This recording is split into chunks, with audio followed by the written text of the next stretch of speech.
अंजनगाव सुर्जी तालुक्यातील जवर्डी खेडा खोडगाव येथील प्राथमिक आरोग्य केंद्रात मंजुरी मिळाली, परंतु आजपर्यंत काम झाले नाही। त्यासाठी त्यांनी उपोषणाला 15 ऑक्टोबर पासून सुरुवात केली।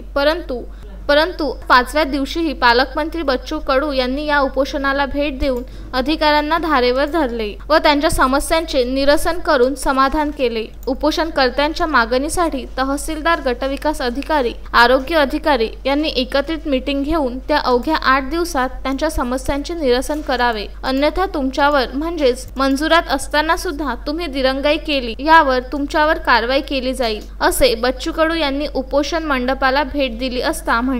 यावेळी मंडपाला तहसीलदार विश्वनाथ घुगे, अंजनगाव सुर्जी, आरोग्य अधिकारी सुधीर डोंगरे, गटविकास अधिकारी सतीश खानंदे, बांधकाम विभाग, ग्रामपंचायत ग्रामसेवक, जिल्हा परिषद बांधकाम इत्यादी कर्मचारी उपस्थित होते। तसेच अंजनगाव सुर्जी तालुक्यातील जवर्डी खेडा खोडगाव येथील नागरिक मोठ्या संख्येने उपस्थित होते व तसेच प्रहार कार्यकर्तेही उपस्थित होते। रवींद्र वानखडे, विदर्भ न्यूज, अंजनगाव सुर्जी।